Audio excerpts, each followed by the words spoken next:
Hello students, good morning. कैसे हो? Online class में आपका स्वागत है। देखिए, हम चैप्टर नंबर 5 पूरा कर चुके हैं। आज से हम अगला जो चैप्टर है, चैप्टर नंबर 6, इसे हम स्टार्ट कर रहे हैं।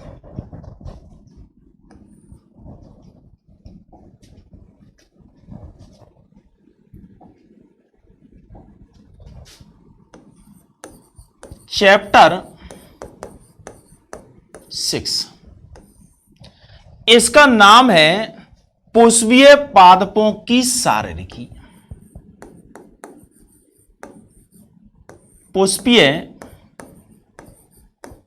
पादपों की शारीरिकी। इस चैप्टर को हम कह सकते हैं एनाटॉमी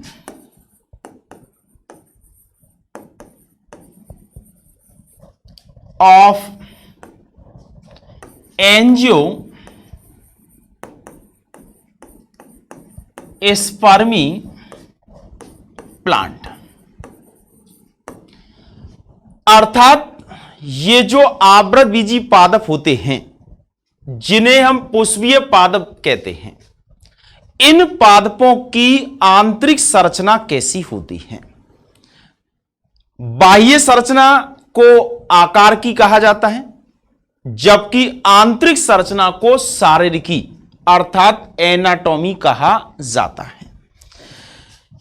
देखिए, जीव यानी शारीरिकी होती क्या है? शारीरिकी अर्थात एनाटॉमी। एनाटॉमी एज ए आंतरिक संरचना, तो जीव विज्ञान की वह शाखा जिसमें जीवों की आंतरिक संरचना का अध्ययन किया जाता है, उसे शारीरिकी या एनाटॉमी कहते हैं। यहां हम पादपों की आंतरिक संरचना का अध्ययन कर रहे हैं, इसलिए इसे कहेंगे प्लांट एनाटॉमी अर्थात पादप शारीरिकी। ठीक है, तो शारीरिकी का मतलब होता है जीव विज्ञान की वह शाखा जिसमें पादपों की आंतरिक संरचना का अध्ययन किया जाता है।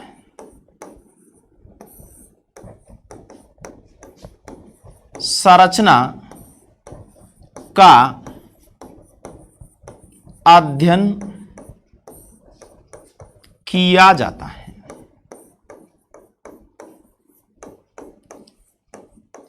तो इसको एनाटॉमी कहते हैं। अगर हम प्राणियों की आंतरिक संरचना का अध्ययन करेंगे तो उसे एनिमल एनाटॉमी कहते हैं। ठीक है, तो ये शारीरिकी जो है वो एक प्रकार से आंतरिक संरचना का अध्ययन होता है।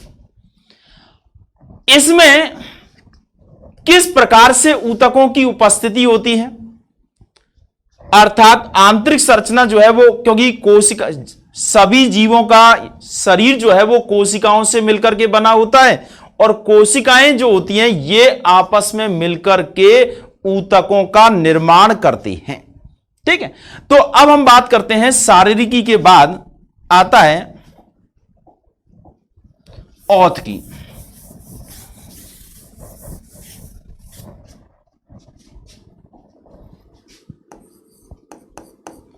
औतिकी, देखिए ये सभी संरचनाओं के लिए आएगा। औतकी, इस औतकी को हिस्टोलॉजी कहा जाता है।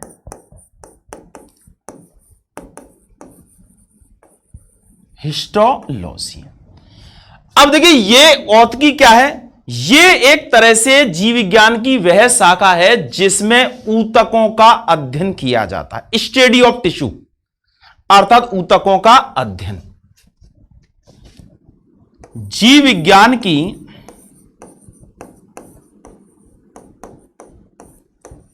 वह शाखा जिसमें ऊतकों का अध्ययन किया जाता है।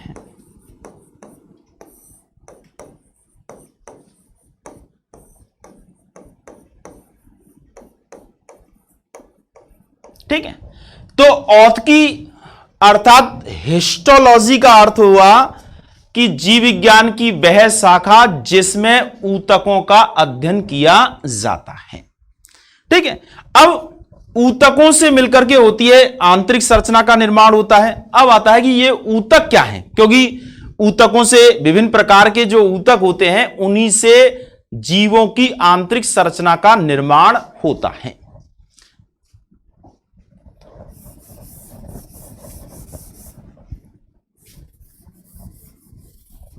ऊतक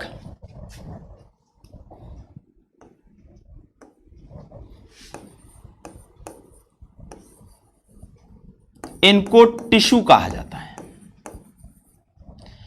देखिए ऊतक होते क्या हैं? ऊतक है कोशिकाओं के समूह को ऊतक कहते हैं, और पादपों के शरीर के अंदर विभिन्न प्रकार के ऊतकों की उपस्थिति होती है। ये ऊतक जिस प्रकार के जिस भाग के अंदर उपस्थित होते हैं उसी प्रकार की उस संरचना का निर्माण हो जाता है। ठीक है, तो ऊतक क्या है? कोशिकाओं के समूह को ऊतक कहते हैं। कोशिकाओं के समूह को ऊतक कहते हैं। ठीक है, देखिए हम एक एक करके आगे बढ़ रहे हैं कि सबसे पहले हमने औतकी किसे कहते हैं, इससे पहले हमने जो है हिस्टोलॉजी जिसे औतकी वो किस प्रकार की होती है, फिर शारीरिकी के बारे में पढ़ा। अब देखिए ऊतक शब्द जो है, ये ऊतक जिसे टिश्यू कहा जाता है, इस शब्द का सर्वप्रथम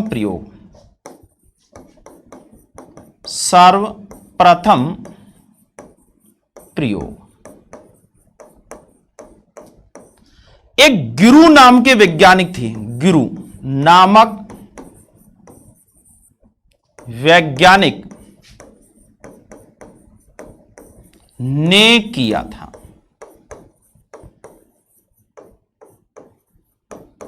यह गिरु नाम का जो वैज्ञानिक था, इस वैज्ञानिक के द्वारा इसको सबसे पहले ऊतक नाम दिया गया था। अब आता है कि ये जो ऊतक होते हैं इनके प्रकार कितने हैं। तो देखिए ऊतकों के उद्भव के आधार पर, ऊतकों के संरचना के आधार पर एवं ऊतकों के कार्य के आधार पर ये कई प्रकार के होते हैं। अर्थात ऊतकों के विभिन्न प्रकार होते हैं। इन्हें सामान्य रूप से दो समूहों के रूप में बांटा गया है, अर्थात ऊतकों को दो प्रकारों के अंदर बांटा गया है।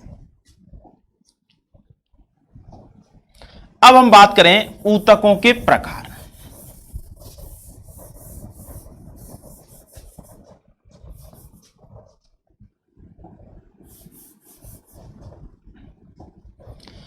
ऊतकों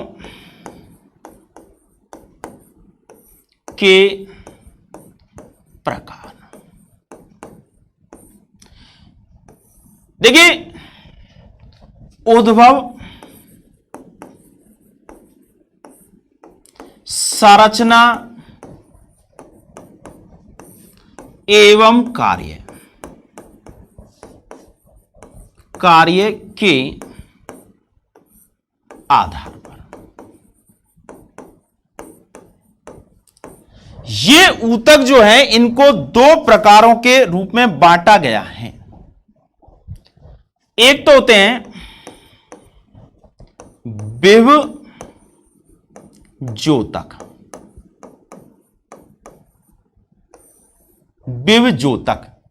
इनको कहा जाता है मेरी स्टेम।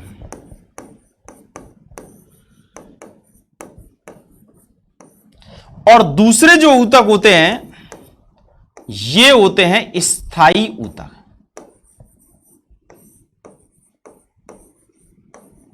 ठीक है, तो विभजोतक ऊतक ऐसा ऊतक जिसकी कोशिकाएं लगातार विभाजन करती रहती हैं, तो ऐसा ऊतक तो कहलाता है विभजोतक। और जिस ऊतक की कोशिकाएं विभाजन की क्षमता को अस्थायी रूप से कह सकते हैं खत्म कर लेती है, यानी जिनमें एक तरह से या तो स्थायी रूप से या अस्थायी रूप से जिनके अंदर विभाजन की क्षमता नहीं होती है, उनको कहा जाता है स्थायी ऊतक। देखिए यहां ये विभजोतक भी कई प्रकार के होते हैं और स्थायी जो ऊतक होते हैं ये भी कई प्रकार के होते हैं। ठीक है, तो एक बार हम सभी प्रकार के ऊतकों की बात करें, क्योंकि पादपों की आंतरिक संरचना में ये सभी ऊतक जो है वो उपस्थित होते हैं। तो देखिए हम पढ़ रहे हैं ऊतकों के प्रकार।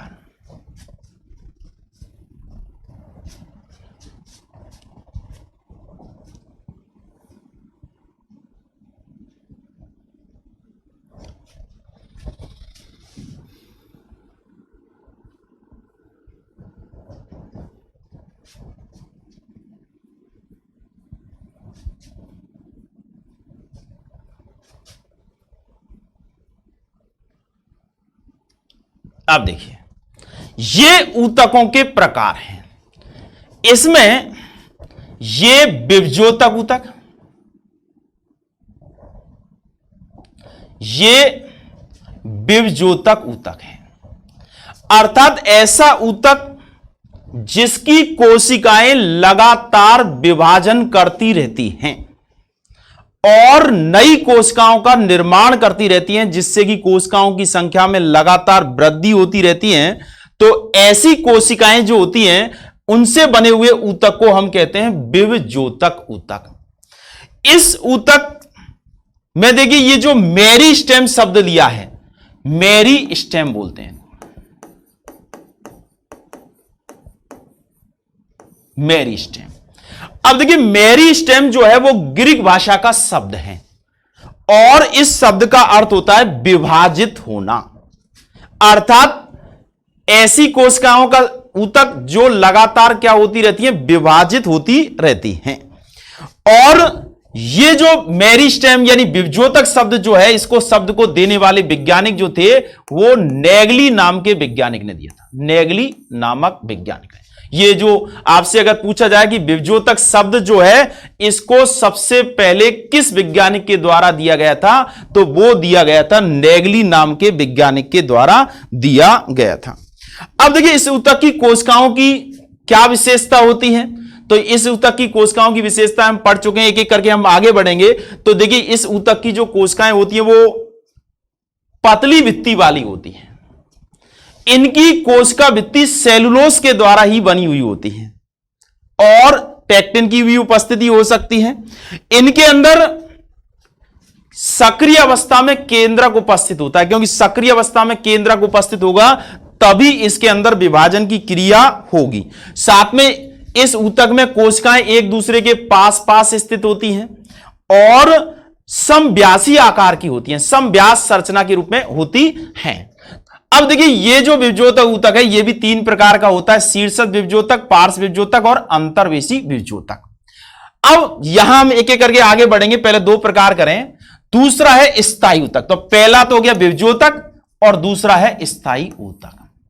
ये ऐसे ऊतक होते हैं जिनमें कोशिकाएं या तो स्थायी रूप से या कुछ समय के लिए विभाजन नहीं करती हैं, तो यह कहलाती है। आवश्यकता पड़ने पर यह स्थायी ऊतक जो होता है इसकी कोशिकाएं फिर वापस विभजोतक में परिवर्तित होने की क्षमता रखती हैं, लेकिन सभी में नहीं होता, कुछ कोशिकाओं में या कुछ ऊतकों में ऐसा होता है।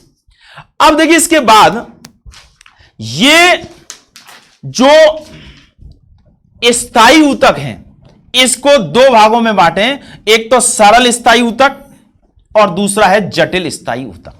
सरल स्थायी ऊतक वो होता है जिनके अंदर एक ही प्रकार उत्पत्ति एवं संरचना में कोशिकाएं जो होती हैं वो सभी एक ही प्रकार की होती हैं।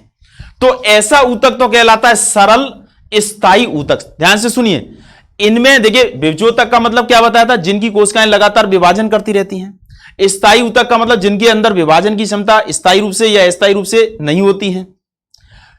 ये दो प्रकार के होते हैं। सरल स्थायी ऊतक वे ऊतक होते हैं जिनमें एक ही प्रकार की कोशिकाएं होती हैं संरचना और कार्य की दृष्टि से, और जटिल स्थायी ऊतक वो होते हैं जिनमें कोशिकाएं जो है संरचना और कार्य की दृष्टि से एक समान नहीं होती हैं, तो वो कहलाते हैं जटिल ऊतक। अब देखिए सरल ऊतक जो है ये पेरेनकाइमा यानी मृद ऊतक होता है, दूसरा कोलेनकाइमा यानी दृढ़, यहां स्थूल कोण ऊतक होता है, तीसरा स्क्लेरेनकाइमा ये दृढ़ ऊतक होता है। तीन प्रकार के हो गए, इसको कहा जाता है मृद ऊतक। एक तो मृद ऊतक हो गया, दूसरा हो गया स्थूल कोण ऊतक,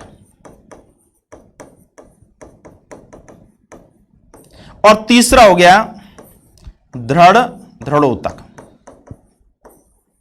तीन प्रकार के हो गए। इसी प्रकार से देखिए जटिल स्थायी ऊतकों में एक तो होता है जाइलम और एक होता है फ्लोएम। ये जाइलम जल और खनिज लवणों को पादप के एक भाग से दूसरे भाग तक पहुंचाने का कार्य करता है, और ये फ्लोएम ऊतक जो है ये खाद्य पदार्थों कार्बनिक भोज्य पदार्थों को पादप के एक भाग से दूसरे भाग तक पहुंचाने का काम करता है। तो ये दोनों ही ऊतक जो होते हैं वो संवहन का कार्य करते हैं, तो इसलिए जाइलम और फ्लोएम दोनों को संवहन ऊतक कहा जाता है। इनका हम डिटेल पढ़ेंगे। देखिए जाइलम ऊतक में भी चार भाग होते हैं। एक तो होती है जाइलम वाहिनिकाएं, एक होता है जाइलम वाहिका, एक होता है जाइलम मृद ऊतक यानी पेरेनकाइमा, एक होता है जाइलम फाइबर यानी जाइलम तंतु होते हैं। इसके अलावा फ्लोएम ऊतक होते हैं, इसमें चार भाग होते हैं। एक तो चालनी नलिकाएं होती हैं, दूसरी साथी कोशिका या इनको सह कोशिकाएं कहते हैं, तीसरा होता है फ्लोएम मृद ऊतक यानी फ्लोएम पेरेनकाइमा, एक होता है फ्लोएम फाइबर यानी फ्लोएम तंतु होते हैं। तो ये विभिन्न प्रकार की संरचना किस प्रकार की होती है। तो यहां हमने एक इस चार्ट के माध्यम से आपको यह बताया कि भाई ऊतक जो है वो कितने प्रकार के होते हैं। अब हम एक एक करके ऊतकों की विशेषताओं के बारे में पढ़ेंगे, ठीक है। तो ये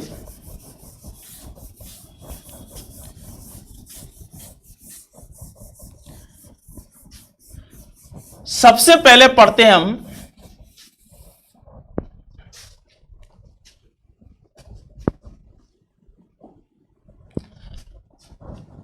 ऊतकों विभजोतक ऊतक।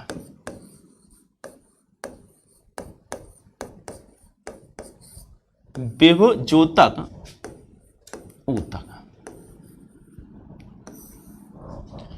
मेरी स्टेम टिश्यू।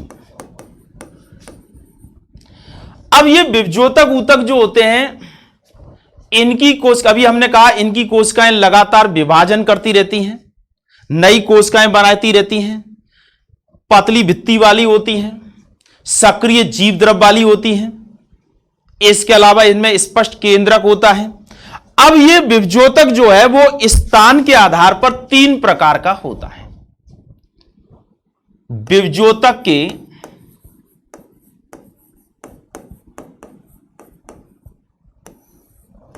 प्रकार, ये जो विभजोतक होता है इसके तीन प्रकार होते हैं। किसके आधार पर? स्थिति के आधार पर। सबसे पहला है शीर्षस्थ विभजोतक। शीर्षस्थ विभजोतक एपिकल मेरिस्टेम बोलते हैं इसको। अब जैसे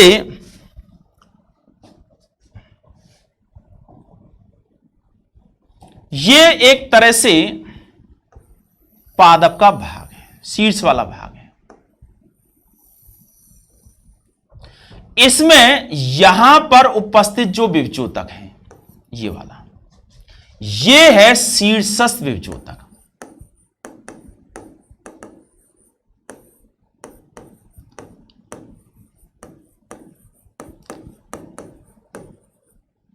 शीर्षस्थ विभज्योतक।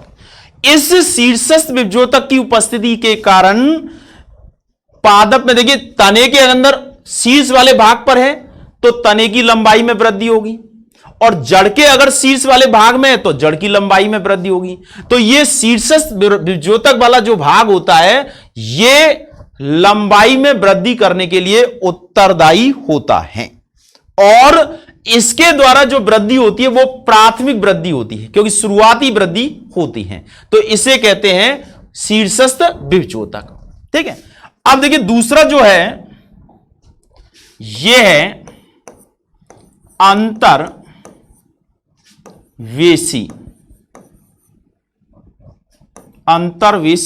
विभज्योतक। इसको अंतर्विष्ट भी कह सकते हैं।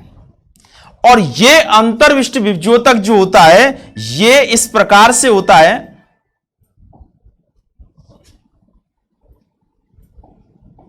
ये जैसे ये पार्वसंधि है,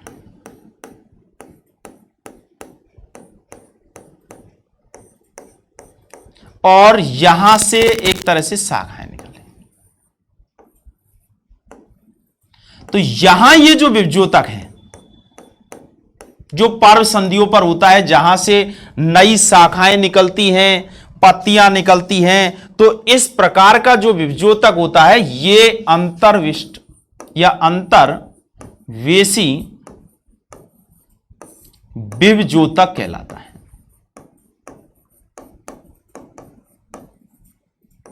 ठीक है। अब इस प्रकार का जो विभज्योतक होता है ये पर्व संधि, ये क्योंकि ये जो संरचना है, ये संरचना जो है वो पर्व संधियां हैं, पर्व संधि, सभी पर्व संधियां ये भी सही। तो यहां ये अंतर्वेशी जो विभज्योतक होता है इससे एक प्रकार से स्थायी संरचनाओं के रूप में नई शाखाएं निकलती हैं, पत्तियां निकलती हैं, तो इस प्रकार की संरचनाएं जो बनती हैं। अब तीसरा जो विभज्योतक है, तीसरा है पार्श्व विभज्योतक।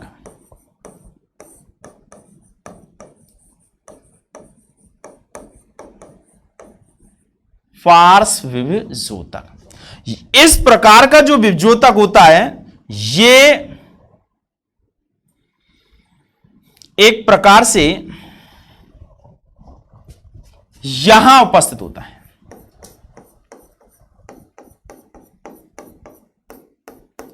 ये स्थायी ऊतक जो होते हैं उनके बीच में उपस्थित होता है, ये पार्श्व विभज्योतक है।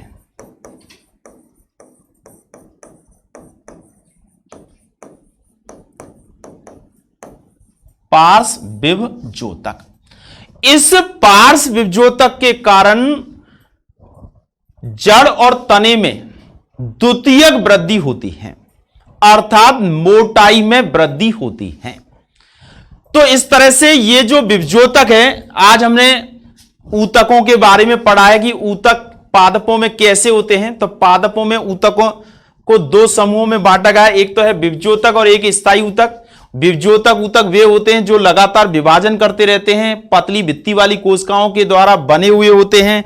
इसके अलावा जिनके अंदर स्पष्ट केंद्रक होता है, कोशिका द्रव सक्रिय अवस्था में होता है और नई कोशिकाएं बनती रहती हैं। और इस प्रकार का जो ऊतक है ये स्थिति के आधार पर, विभज्योतक का प्रकार जो हमने पढ़ा है ये किसके आधार पर, स्थिति के आधार पर,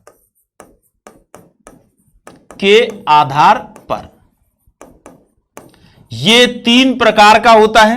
एक होता है शीर्षस्थ विभज्योतक जो शीर्ष वाले भाग में होता है, ये जड़ और तने की लंबाई में वृद्धि को करने का, या जड़ या तने की लंबाई में वृद्धि करने का कार्य करता है। दूसरा अंतर्वेशी विभज्योतक होता है, ये अंतर्वेशी विभज्योतक जो है वो ये जो पर्व संधियां होती है वहां पर पाया जाता है, जिससे नई शाखाएं, पत्तियां आदि की उत्पत्ति होती है। और तीसरा जो है पार्श्व विभज्योतक होता है, ये स्थायी ऊतकों के मध्य पाया जाता है और इसके द्वारा पार्श्व में वृद्धि होती है, यानी इस तरह से वृद्धि होती है, अर्थात मोटाई में वृद्धि करने के लिए उत्तरदायी होता है। देखिए मोटाई में वृद्धि जो होती है वो द्वितीयक वृद्धि होती है, क्योंकि प्राथमिक वृद्धि के कारण लंबाई में वृद्धि होती है, और जब कोई पहले से स्थायी ऊतक फिर दोबारा से विभजोतक होकर के वृद्धि करते हैं तो उसको हम द्वितीयक वृद्धि कहते हैं। तो इस प्रकार से ये लंबाई में वृद्धि के लिए है, ये नई शाखाओं में वृद्धि के लिए है, ये मोटाई में वृद्धि के लिए होता है। तो ये इस तरह से हमारा ये हो जाता है कि विभजोतक क्या है और ये कितने प्रकार का होता है। अब हम कल पढ़ेंगे कि स्थायी ऊतक, जिसको हमने कहा कि ऐसे ऊतक जिसमें विभाजन नहीं होता है, वो दो प्रकार के होते हैं, एक तो सरल ऊतक और एक होते हैं जटिल ऊतक। उनके प्रकारों के बारे में पढ़ेंगे, ठीक है। तो अब आप जो आज हमने पढ़ाया है उसका होमवर्क नोट कर लीजिएगा और आवश्यक रूप से ये होमवर्क को करिएगा, क्योंकि ये एक नया टॉपिक हमने आज स्टार्ट किया है और यहीं से लगभग 3-4 चैप्टर जो है वो इसी टॉपिक से जुड़े हुए हैं, ठीक है। तो आपका आज का होमवर्क नोट करिए आप।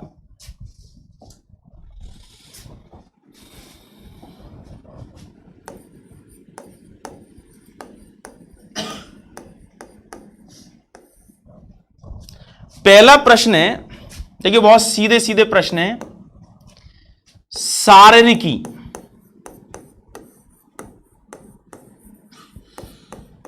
अर्थात एनाटॉमी किसे कहते हैं?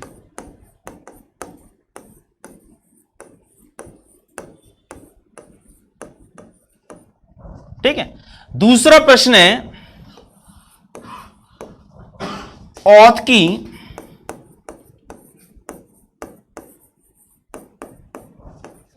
हिस्टोलॉजी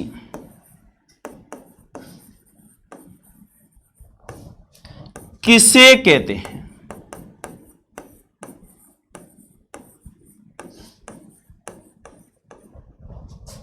तीसरा प्रश्न है, ऊतक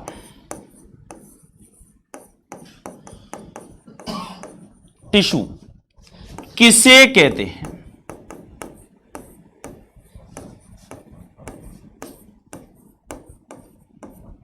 ठीक है। और चौथा प्रश्न है, विभजोतक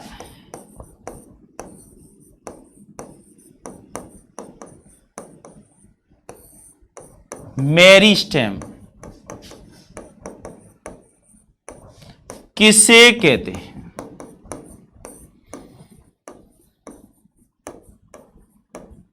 ठीक है। इस तरह से ये 4 प्रश्न हैं, बहुत एक एक लाइन के आंसर हैं, पर ये आधार हैं, इन्हीं से हमारी शुरुआत होती है, क्योंकि इस यूनिट का जो नाम है, ये जो हम पढ़ रहे हैं, ये एनाटॉमी है। अब तक की जो चल रही थी वो मार्फोलॉजी, अब है एनाटॉमी। पहले हम पादपों की एनाटॉमी पढ़ेंगे इस चैप्टर में, उसके बाद जंतुओं की एनाटॉमी पढ़ेंगे, ठीक है। तो आज के लिए इतना ही है, होमवर्क को आप आवश्यक रूप से करिए, ठीक है। ओके।